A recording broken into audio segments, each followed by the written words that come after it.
기도드리옵나이다. 말씀은 사도행전 9장 26절부터 31절까지 말씀입니다.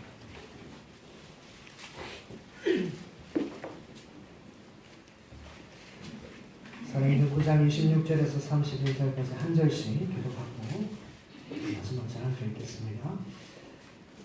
사울이 예루살렘에 가서 제자들을 사귀고자 하나 다 두려워하여 그가 제자됨을 믿지 아니하니 바나바가 데리고 사도들에게 가서 그가 길에서 어떻게 주를 보았는지와 주께서 그에게 말씀하신 일과 다메섹에서 그가 어떻게 예수의 이름으로 담대히 말하였는지를 전하니라.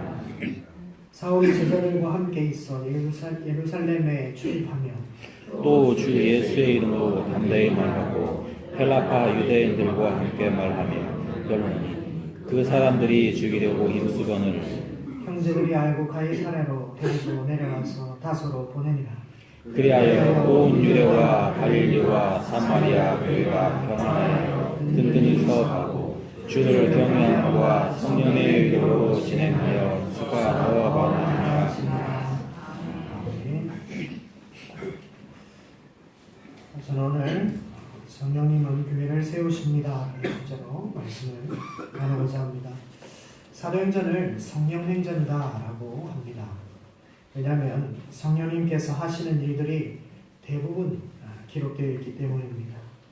물론 성령님은 주님의 백성들을, 사람들을 통해서 일을 하십니다.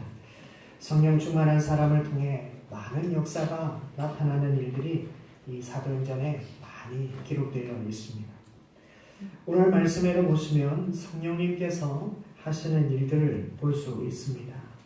그 중에서 오늘은 교회를 세우는 것에 대해 함께 보고자 합니다. 성령님은 어떻게 교회를 세우실까요? 첫 번째는 복음 증거로 세우십니다. 사울은 예수님을 다메섹 도상에서 만나고 예수 믿는 자가 됩니다. 사울은 눈이 먼 채 다메섹으로 인도되어 그곳에서 아나니아를 만나게 되죠. 아나니아는 예수님의 보내심을 따라 사울이 있는 곳으로 가서 그에게 이렇게 말합니다.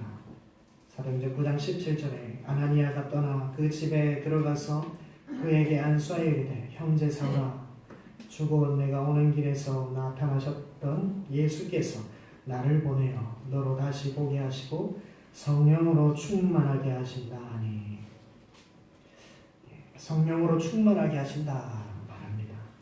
사울은 그 길을 통하여 성령으로 충만하게 됩니다. 그가 성령 충만하게 됐다라는 것을 어떻게 확인할 수 있습니까? 그것은 사울이 다메섹 각 회당을 다니며 무엇을 했는지 보면 알 수 있습니다.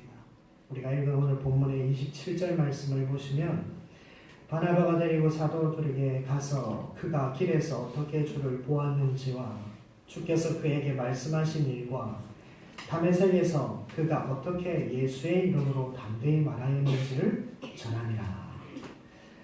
27절에 보니 다메섹에서 담대히 말하는 것을 바나바가 증언하고 있습니다. 이것이 어떻게 성령 충만함을 말하는 것일까요? 그것은 사도행전 4장 31절에 나타나 있는데 사도행전 4장 31절에 빌기를 다하매 모인 곳이 진동하더니 우리가 다 성령에 충만하여 담대히 하나님의 말씀을 전하니라. 사도들이 공회에 붙잡히고 재판을 받게 되고 그곳에서 예수가 그리스도임을 백성의 관리와 장로들에게 담대히 말합니다. 그곳에서 풀려나와 제사장들과 장로들의 말을 그의 동료들에게 알릴 때에 그들이 듣고 하나님을 찬송하고 그들이 또 하나님께 기도하게 됩니다.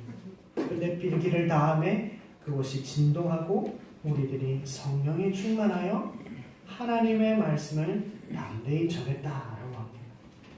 하나님의 말씀을 담대히 전할 수 있는 것은 성령 충만할 때에 가능합니다. 이때의 상황은 예수의 이름으로 무엇이라도 하게 되면 공회에 붙잡혀 가게 되는 그러한 때였습니다. 사울도 다메섹 각 회당에서 예수가 그리스도임을 담대히 전함을 통해 그가 성령 충만했음을 우리가 알 수 있습니다.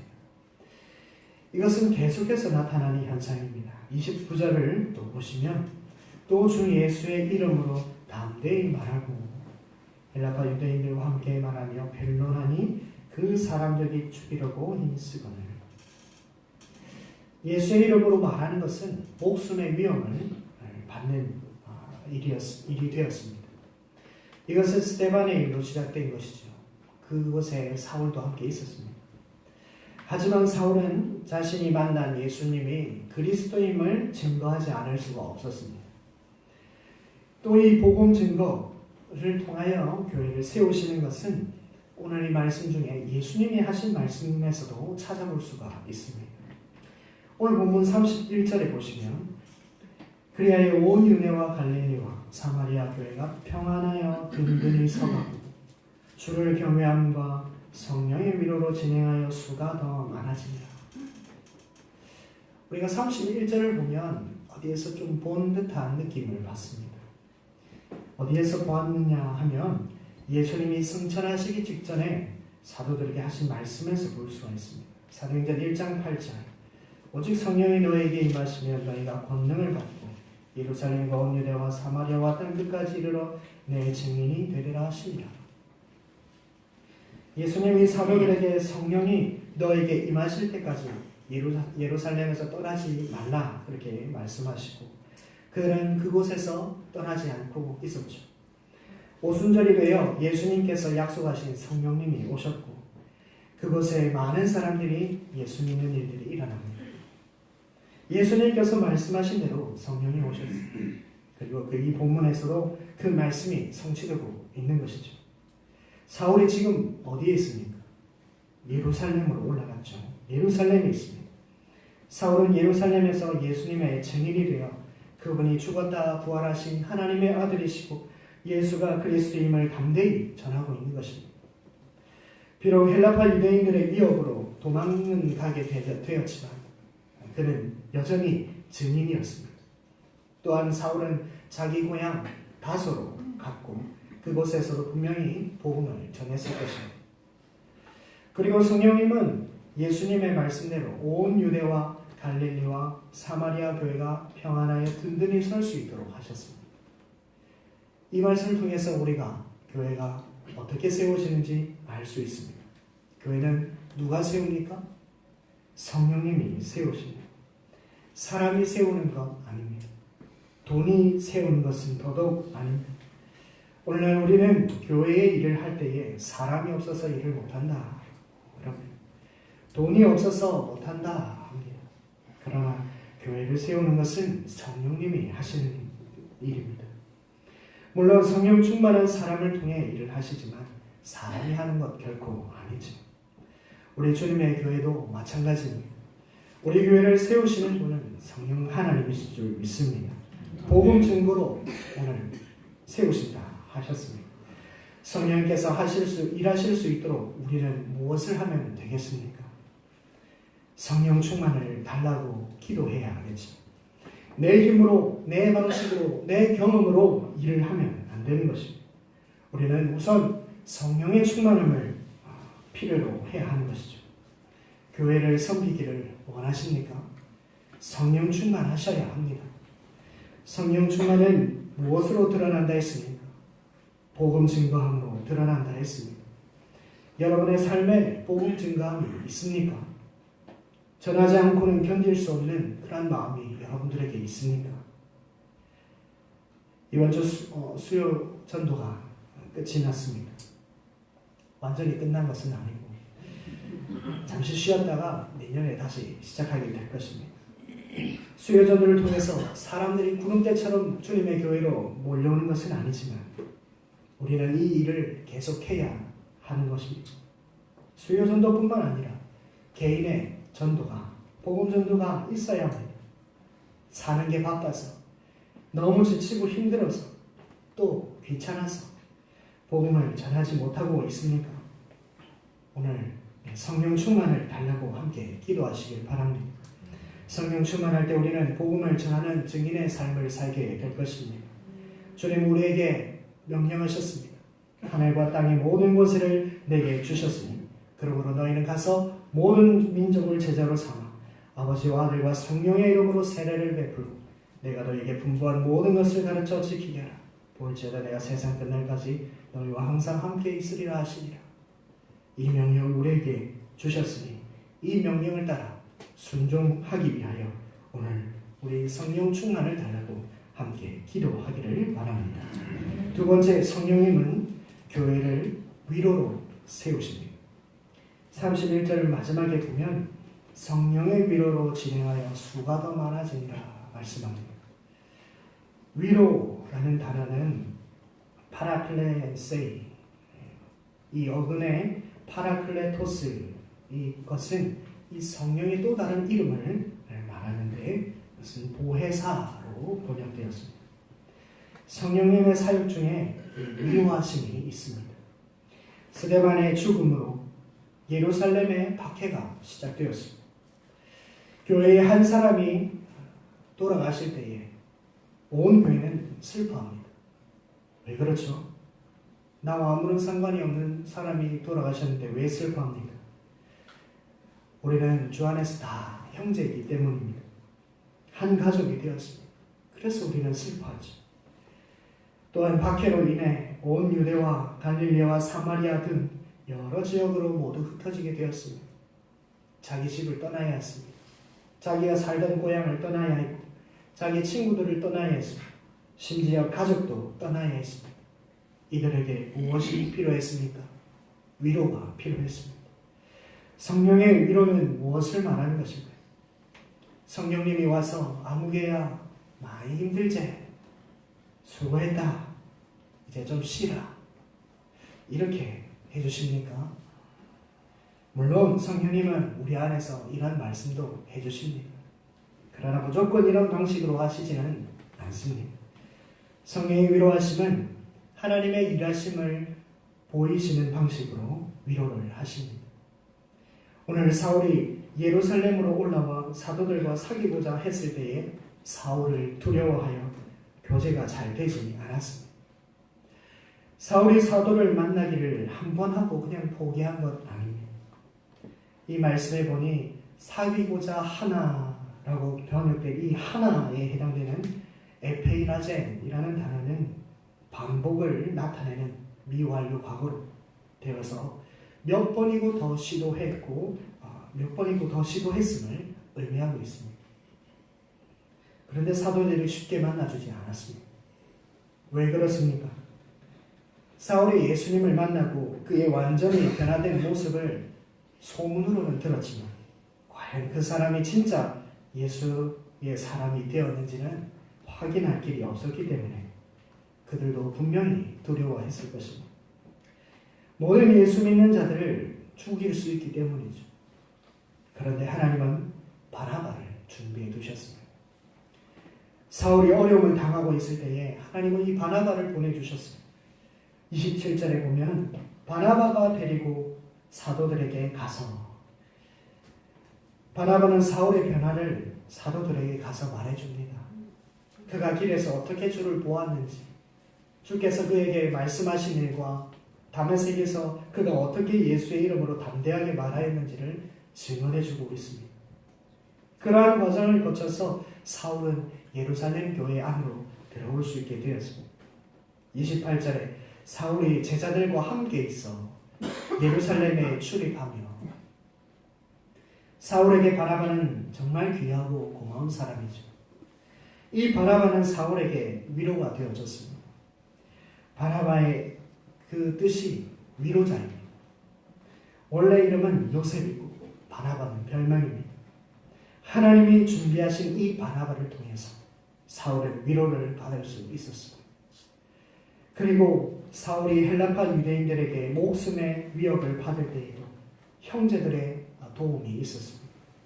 30절 형제들이 알고 가이사랴로 데리고 내려가서 다소로 보내니라. 다메섹에서도 아레고 왕의 고관들이 이 사울을 죽이기 위해서 다메섹 성을 둘러쌌을 때에도 다메섹에 있던 제자들이 그를 밤에 광주리에 줄을 매달아 이렇게 내려가 도망가게 했던 적이 있습니다. 이러한 형제들의 사랑은 사울에게 위로가 되었을 것입니다. 예수님을 만나고 주의 사도가 되어 복음을 담대히 전했을 때에 그에게 오는 것은 목숨의 위협이었지만 그의 형제들은 사울을 보호해줬고 그를 도와줬던 것입니다. 이 성령의 위로는 형제를 준비하신 하나님의 일하심을 통해서 느낄 수 있었던 것이죠. 또한 사울 자체의 변화도 교회의 위로가 되었습니다. 사울의 변화는 놀라운 이야기거리가 됩니다. 갈라디아서를 보면 이렇게 기록하고 있습니다.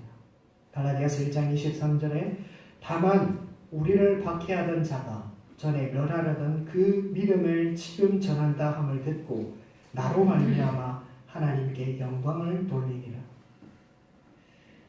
엄청난 박해자가 누구의 전도로 변화된 것이 아니라 예수님께서 직접 나타나셔서 그를 만나주시고 변화시켜 주셨다는 것은 교회에서 볼 때 큰 위로가 됩니다.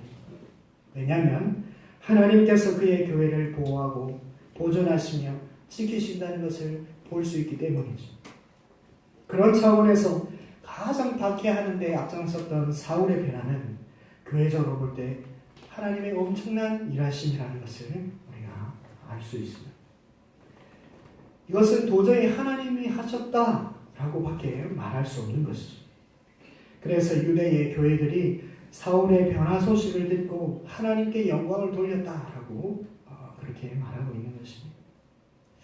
사랑하는 성도 여러분, 여러분의 가족 중에 믿지 않는 가족이 있는데 그 가족이 교회에 나가지 못하도록 그렇게 박해한다고 가정해 봅시다. 그런데 어느 날 하나님이 그 사람에게 나타나셔서 하루아침에 그 사람이 변화되어 교회에 나오기 시작하고 같이 함께 신앙생활하고 열심히 하는 것을 보게 된다면 여러분들은 어떤 마음이 들겠습니까? 유대의 성도들과 같이 하나님께 영광을 돌리지 않겠습니까? 이것은 하나님이 하셨습니다. 감사합니다. 그리고 그동안의 괴로움과 힘들었던 모든 것이 다 위로가 되지 않겠습니까? 성령의 위로하심은 바로 이 하나님의 일하심을 볼 때에 받을 수 있는 것입니다. 바나바를 준비시키셔서 사울을 위해 변론해 주는 것도 하나님이 하셨고 박해자 중에 박해자였던 사울을 변화시킨 것도 하나님이 하셨습니다. 이러한 것을 보게 될 때에 성령의 위로하심을 받게 되는 것입니다. 우리 주님의 교회는 성령의 위로하심이 있습니까? 하나님의 일하심을 많이 볼 수 있습니까? 믿지 않는 가족들이 어느 날부터 교회에 나오기 시작하고 신앙생활을 하지 않던 자녀들이 하나님께 나와서 예배드리기 시작하고 복음을 전하지 않던 사람들이 전도하기 시작하는 일들이 다 하나님이 하시는 일 아니겠습니까? 우리가 생각하지 못한 일들을 하나님은 일하십니다. 하나님은 지금도 일하시고 계시고 이 자리에서도 하나님은 분명하게 일하심을 믿습니다. 우리의 심령에 찾아오시고 말씀으로 하나님을 알게 하시고 하나님을 깨닫게 하십니다. 또 우리로 기도하게 하시고 응답받게 하십니다. 하나님의 일하심은 언제나 계속되고 있습니다. 그러나 그 일하심이 내 삶 속에서 더 많이 발견되었으면 좋겠습니다. 물론 교회 안에 성도들에게도 하나님의 일하심을 발견되면 참 감사할 것입니다. 그러나 내 삶에서 하나님의 일하심이 발견되면 더 좋지 않겠습니까? 그래서 오늘 함께 이 기도 제목으로 기도했으면 좋겠습니다. 하나님, 내 삶 속에서 하나님의 일하심을 보게 하옵소서. 그래서 그 일하심을 통해 성령의 위로하심이 내 삶에 있게 되고 우리 함께 오늘 기도하기를 바랍니다. 말씀을 맺겠습니다. 성령님은 교회를 세워나가시는데 복음 증거로 세우신다 했습니다. 복음 전하기 위해서 무엇이 필요하다 했습니까? 성령 충만이 필요합니다. 성령 충만한 사람을 통해 말씀을 증거하게 하심으로 복음을 증거하게 하심으로 세워나가십니다. 우리 모두에게 이 성령의 충만함이 있게 해달라고 함께 기도하시길 바랍니다. 두 번째, 성령의 위로가 교회를 세운다 했습니다. 성령의 위로는 하나님의 일하심을 발견할 때에 위로받을 수 있다 했습니다. 하나님의 일하심은 사람을 준비시키시기도 하시고 사람을 변화시키기도 하십니다. 이러한 일들을 보게 될 때에 우리는 위로를 받을 수 있습니다. 그래서 나의 삶 속에서 하나님의 일하심을 보게 해달라고, 그 일하심을 통해 위로받게 해달라고 함께 기도하시길 바랍니다.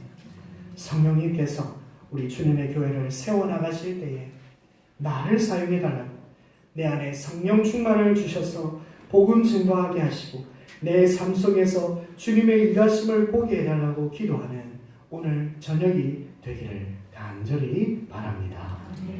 함께 197장 찬송하도록 하겠습니다.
말씀을 가지고 함께 기도하길 바랍니다. 성령님은 교회를 세우시는데 복음 증거로 세우신다 들었습니다. 사울이 담대히 복음을 증거했던 것은 성령의 충만했기 때문입니다. 우리에게도 성령의 충만함을 주셔서 복음 증거하는 삶을 살게 해달라고 함께 기도하겠습니다. 두 번째는 성령의 위로하심으로 하나님이 교회를 세우시는데 하나님의 일하심을 볼 때에 우리가 위로하심을 받을 수 있다 했습니다. 사람을 준비시키시고 변화시키시는 하나님의 일하심이 내 삶 속에서 발견되게 하옵소서. 성령의 위로하심이 우리 주님의 교회 위에도 있게 하셔서 평안하고 든든히 세워지도록 하나님 우리 주님의 교회 위에 하나님의 일하심을 보게 해달라고 이 시간 함께 이 두 가지 들었던 말씀을 가지고